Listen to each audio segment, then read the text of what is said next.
Hi, everyone. I'm here to talk to you about what the Cold War was like under President Truman. So we're talking 1945, right at the end of World War II. Remember, we start into the Cold War, and Truman's in office until 1953.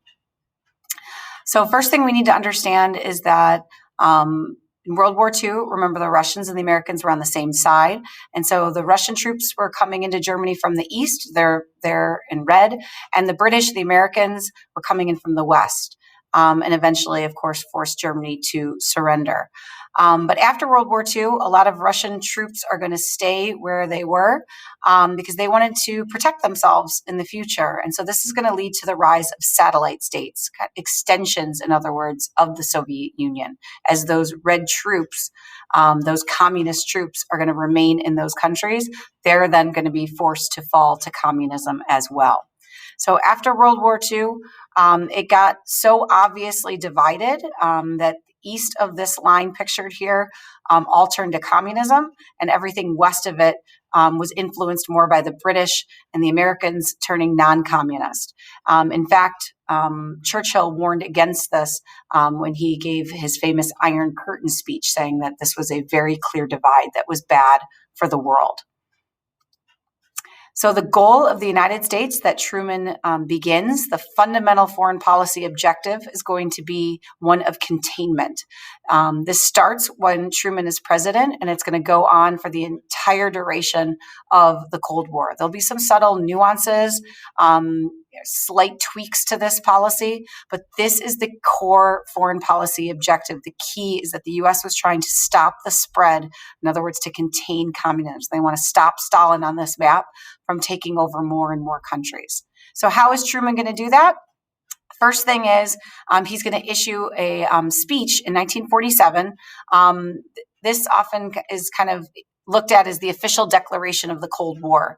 He delivers this speech as Greece and Turkey were worried that they were going to fall to communism. Remember, communism especially appeals to poorer people, and there was some turmoil happening in these countries. And so President Truman says that this is a much bigger issue, that we need to provide free people the ability to work out their own destinies. And he asks Congress for some money to help Greece and Turkey from falling to communism, and he gets $400 million. So this is kind of the first big kind of admittance that this is going to be our policy, and this kind of shows the world that the United States is no longer going to be isolationist. The next big thing that you should know, kind of example of this containment policy, is the Marshall Plan that's going to be passed by Congress in 1947. And as you can see from this image, it's aid that's being delivered to European countries.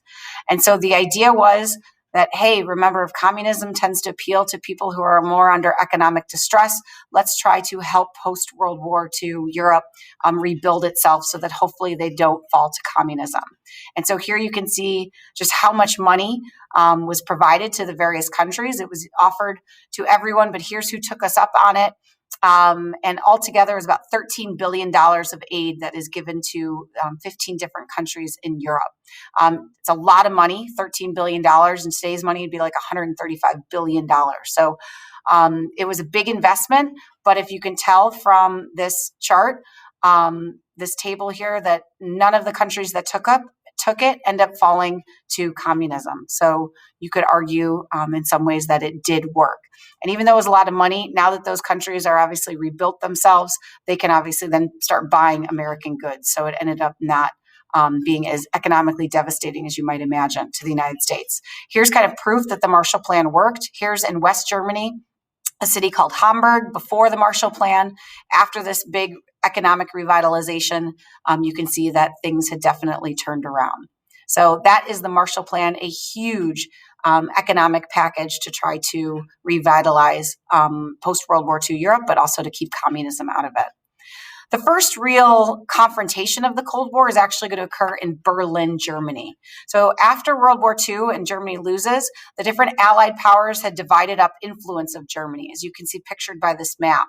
But the problem was that the capital of Germany, Berlin, was located in the Soviet Union influenced East Germany. So the Allies decided to actually divide up Berlin as well, as you can see on this map. So here's Berlin, and it is also divided. East Berlin is going to be influenced by the Soviets, just like East Germany is, and West Germany is influenced by the non-communist Allied forces, and same with West Berlin. Problem was that Joseph Stalin, the head of the Soviet Union, decides that he wants to cut off all supply routes to West Berlin. He was hoping that eventually the Allies would just give it up and he could then maintain control of Berlin. Truman was worried. He obviously had the option to just give up Berlin. We could start a real showdown with Stalin, but that could get ugly when you're dealing with nuclear weapons and so forth. Or instead, Truman decides to airlift in supplies to those non-communist people that were living in West Berlin. And so the British and the Americans flew about 300,000 missions round the clock for almost a year, dropping off supplies into that blockaded section of Berlin. Ultimately, and so the world was on edge for about 11 months, not knowing kind of what was going to happen here. But ultimately, after 11 months, Stalin lifts the blockade and things go back to the way it was. In the aftermath of that, we get some mutual defense pacts being formed. NATO was formed in 1949, the North Atlantic Treaty Organization.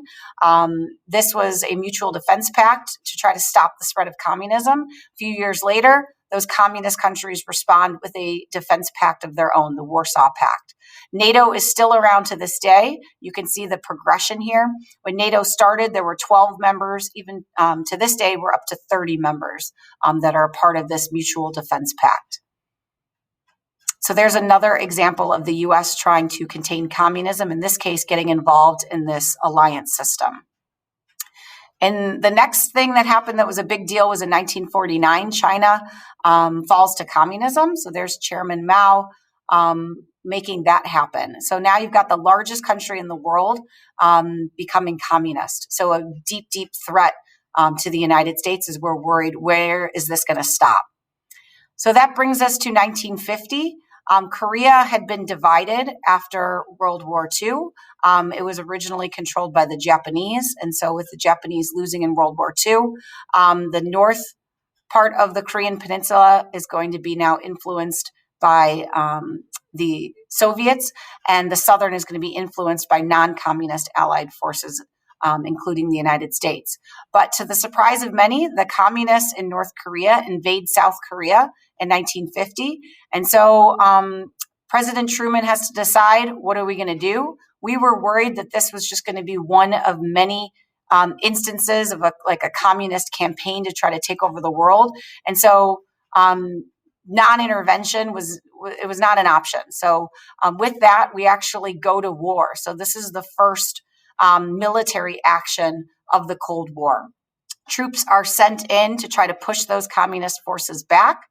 And eventually then China, remember that had recently fallen to communism, enters the war on the part of the North Koreans and help kind of push a lot of those troops back, as you see on the left.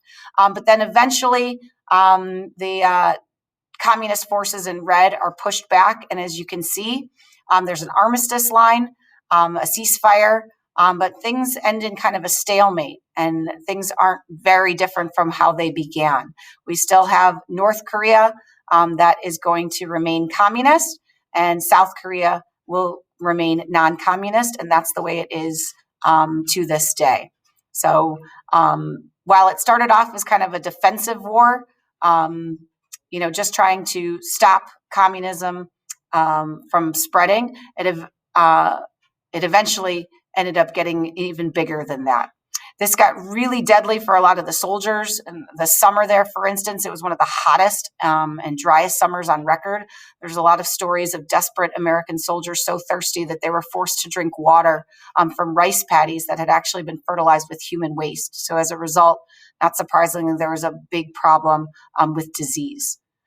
Altogether, there are about 5 million people that die in this war. Unfortunately, it's often called the Forgotten War. This is the Korean War monument that was finally constructed in 1995 to honor the fallen. But about 5 million people lost their lives. About half of those were civilians. As far as Americans were concerned, it's just over 54,000 American soldiers that died trying to stop communism from spreading.